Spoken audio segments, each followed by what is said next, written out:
ये तो एशिया का सबसे बड़ा हवाई अड्डा होगा। वो बहुत बड़ी auto market of the aircrafts. Bharat माता की भारत माता की वंदे वंदे। फीस में भी 50% की रिबेट। अंदर सबसे बड़ा एयरपोर्ट होगा।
जी सर, कैसा फील कर रहे हैं?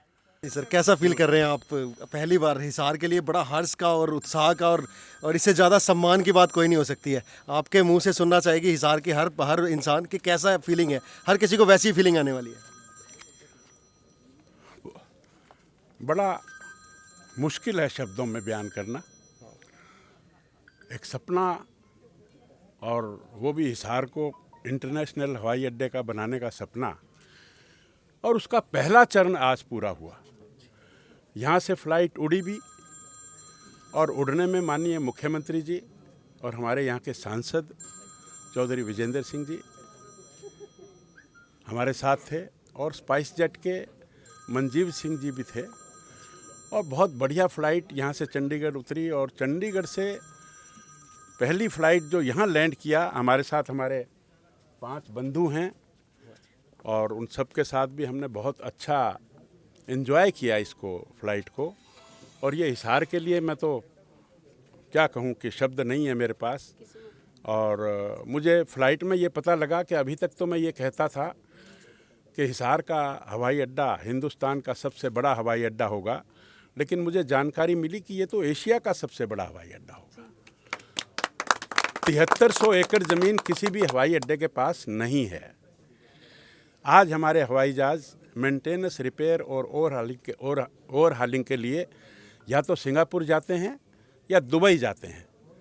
और हिसार में 7300 एकड़ ज़मीन होने के बाद, और यहाँ जो MRO बनेगा, उसमें जो हवाई जहाज़ की एक ऑटो मार्केट जो है, वो बहुत बड़ी auto market of the aircrafts यहाँ पर बनेगी। यहाँ पर हवाई जहाज़ को फिर सिंगापुर और दुबई नहीं जाने की ज़रूरत पड़ेगी।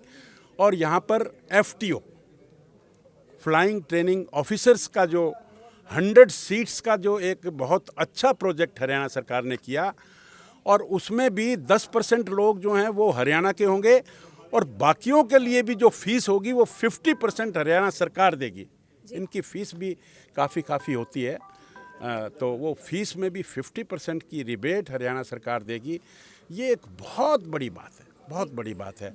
दूसरे फेज़ में, ये पहला फेज़ आज पूरा हुआ, और दूसरे फेज़ में भी जो ये पट्टी 4000 फुट की है, 10,000 फुट की पट्टी बनाई जाएगी, और उसका टेंडर लगने के बाद, खुलने के बाद अलॉट भी हो चुका है। उसमें केवल EC एनवायरमेंटल क्लियरेंस की जो बात है वो अप्लाई की हुई है, और उसमें हमारे यशस्वी मुख्यमंत्री जी पर्सनल तौर पर, व्यक्तिगत तौर पर कोशिश कर रहे हैं कि वो जल्दी से जल्दी मिले, ताकि यहाँ पर 10,000 फीट की जो पट्टी है वो तुरंत बने, और उसके बाद यहाँ जो 90 सीटर हैं, 100 सीटर हैं, बड़े जहाज़ यहाँ पर उतर पाएंगे। और उसके बाद थर्ड चरण में, तीसरे फेज़ में, मैं समझता हूँ कि लगभग ये जो दूसरा चरण है ये 1.5 से 2 साल का है, और तीसरा चरण जो है ये इसमें लगभग 4-5 साल लगेंगे। मैं समझता हूँ कि एशिया का सबसे बड़ा हवाई अड्डा, और वो भी हिसार में, और उसका आज पहला चरण पूरा हुआ। माननीय मुख्यमंत्री जी यहाँ से यात्रा पर गए, और आते वक्त मुझे ये सौभाग्य मिला कि मैं इस फ़्लाइट में, पहली फ़्लाइट जो हिसार में लैंड की, उसमें मैं अपने 5 और बंधुओं के साथ, और पायलट और को पायलट, उन्होंने बड़े मज़े में और बहुत अच्छे से लैंडिंग भी की और टेक ऑफ भी किया। और आप सब लोगों की जो बॉडी लैंग्वेज मुझे नज़र आ रही है, और जिस खुशी का माहौल यहाँ के सभी हवाई अड्डे के जो अधिकारी हैं, कर्मचारी हैं, सब बड़े उल्लास में हैं। सर, मौका ऐसा है कि मैं भी रोक नहीं पा रहा हूँ अपने आप को, दिल कर रहा है एक जबरदस्त भारत माता का नारा लगाया जाए। लगाइए। कौन? भारत माता की, भारत माता की, वंदे वंदे। मजा आ गया। इस तरह की चीज़ों की वहाँ पर लिमिटेशंस हैं, लेकिन हिसार में जो 150 किलोमीटर ऑल अराउंड, क्योंकि Hisar is the central place of Haryana, और इसमें 150 किलोमीटर की जो आबादी और जो जगह है, उसका जो विकास होगा, उसकी जो डेवलपमेंट होगी, उसका कोई मुकाबला नहीं हो सकता। वो हम अभी इमेजिन भी नहीं कर सकते कि हम क्या करेंगे। और मैं समझता हूँ कि जो बाकी डेवलपमेंट के लिए हमें प्रयास नहीं करना पड़ेगा। जब अंतर्राष्ट्रीय हवाई अड्डा, देखिए गुड़गांव का विकास भी किस लिए हुआ, क्योंकि जो दिल्ली का हवाई अड्डा है वो दिल्ली में नहीं है, वो गुड़गांव में है। एक्चुअली गुड़गांव की नज़दीकियाँ हैं। तो जितनी कारपोरेशंस, बड़े बड़े होटल्स, बड़े बड़े हॉस्पिटल्स, ये सब चीज़ें कहाँ आती हैं? ये उस शहर में आती हैं जहाँ की कनेक्टिविटी अच्छी हो। अब हमारी सरकार ने तो 6 लेन एक्सप्रेस वे, उसका MOU किया है, और वो जिस दिन पूरा होगा, और शीघ्र ही पूरा होगा, तो यहाँ से दिल्ली का रास्ता 1.25 या 1.5 घंटे का हो जाएगा। और जिस तरह से रोहतक को वाया महम, हांसी से जोड़ने का काम किया है, और जो हाई स्पीड ट्रैक जो हम बना रहे हैं, उससे भी यहाँ से जो दिल्ली का रास्ता है वो 1.25 घंटे में पूरा होगा। तो मैं समझता हूँ कि जब कनेक्टिविटी, किसी बड़े फिलोसफर ने कहा है कि अमेरिका में जो इंफ्रास्ट्रक्चर खड़ा है वो इसलिए नहीं खड़ा कि वहाँ के लोग रिच हैं, वहाँ इंफ्रास्ट्रक्चर खड़ा किया गया इसलिए वहाँ के लोग रिच हुए। हम कई दफ़ा कह देते हैं कि भी वहाँ तो अमीर लोग हैं इसलिए उन्होंने इंफ्रास्ट्रक्चर खड़ा कर दिया। ऐसा नहीं होता है। इंफ्रास्ट्रक्चर पहले अगर हम खड़ा करेंगे तो वहाँ के लोग रिच होंगे, धनाढ्य होंगे। सब लोगों से, सब लोग जो सक्षम लोग हैं, उन सब का ये कर्तव्य बनता है कि इस फ्लाइट को, जो चंडीगढ़ है, अभी दिल्ली की उड़ेगी, अभी जयपुर की उड़ेगी, देहरादून की उड़ेगी, जम्मू की उड़ेगी, इन सब फ्लाइट्स को ये जो RCS के तहत हरियाणा सरकार ने 1500 रुपये दिए, दिल्ली सरकार ने, भारत सरकार ने उसमें 1500 रुपये दिए, और केवल मात्र 1450-1500 रुपये की ये टिकट है। ये इसलिए है कि अभी हमारा जो ये प्रोजेक्ट है ये शिशु स्टेज में है, और जिस प्रकार शिशु को चलाने के लिए, शिशु को खिलाने के लिए, उसको पालने के लिए, उसको पोसने के लिए माँ बाप का एक्स्ट्रा एफर्ट होता है, तो ये जो हवाई अड्डा है ये अभी शिशु स्टेज में है। हिसार के जो सक्षम लोग हैं, उन लोगों को इसमें मदद करनी चाहिए, उन लोगों को अपने परिवारों को एयर यात्रा में आना जाना चाहिए, उन लोगों को स्कूल्स के बच्चों को स्पॉन्सर करना चाहिए कि भाई जाइए, आप चंडीगढ़ जाइए, घूम कर आइए, आने जाने का हम स्पॉन्सर करेंगे। तो इस तरह की इन्वेस्टमेंट करनी चाहिए, तभी तो उनके पोते सड़ोते जब होंगे तो वो यहाँ जो एक हिसार सिटी इतना बड़ा बनेगा उसका लाभ उठाएंगे।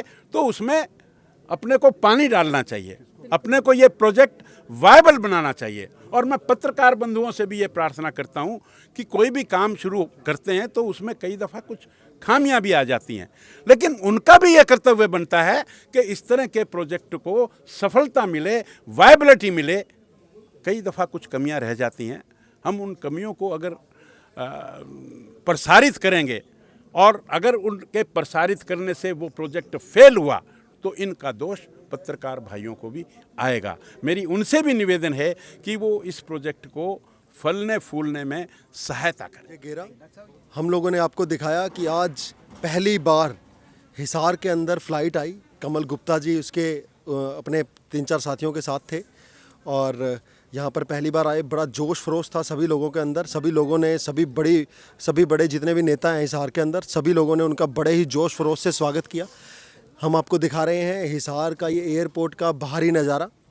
अंदर हमने आपको दिखाया ही है, जैसा कि एक सबसे बड़ा एयरपोर्ट जो है वो हिसार को प्राप्त हुआ है। इंडिया के अंदर सबसे बड़ा एयरपोर्ट होगा। आप देख रहे हैं ये प्रस्थान डिपार्चर कक्ष है, यहाँ से एंट्री होगी और उसके बाद पीछे जो है वो जाकर एरोप्लेन जो है वो यहाँ पर चढ़ा जाएगा। मैं अजय गेरा, मेरे साथी विपिन खुराना के साथ इस ग्रेट मोमेंट में बहुत बहुत धन्यवाद।